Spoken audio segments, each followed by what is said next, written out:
तर भारतीय जनता पक्षाचे आमदार परिणय फूक यांनी जरांगेंना टोला लगावलाय। सीजेपीचं आंदोलन बघून जरांगेंना अतिउत्साह आला। सरकार ओलथून टाकण्याची भाषा अराजकतेला खतपाणी घालते असं फूकेंनी म्हटलंय। तर जरांगेंना सल्लागार मंडळाच्या वतीनं चुकीचा सल्ला देण्यात आल्याचा टोला देखील आता परिणय फुके यांनी लगावलेला आहे।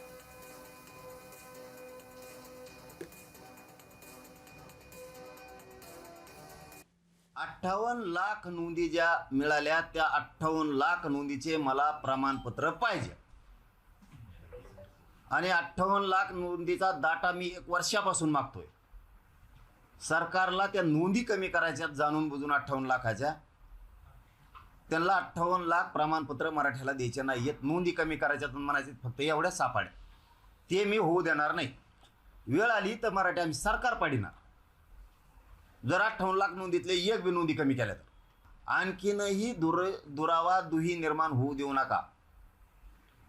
ज्यांनी कुणबी प्रमाणपत्र घेतले त्यांच्या व्हॅलिडिटी पाहिजे तुमच्या अधिकाऱ्यांनी रोखून धरल्या।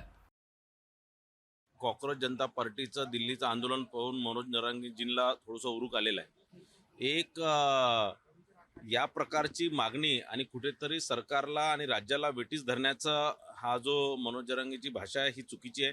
कुठेही असं जोर जबरदस्ती सरकार पलटून देणार, असं करून देणार आणि म्हणजे काय तुम्ही काय अराजकता पसरवणार आहे काय, तर या प्रकारची भाषा यांनी करू नये। यांचे जे कथित ॲडवायझर आहे हे मला असं वाटतं जरांगे पाटील साहेबांना चुकीचं मार्गदर्शन करतात आहे। सुप्रीम कोर्टामधली लढाई आहे, त्यांनी आपले चांगले वकील लावावं, चांगलं युक्तिवाद करावं आणि आपल्या समाजाला न्याय मिळवून द्यावा।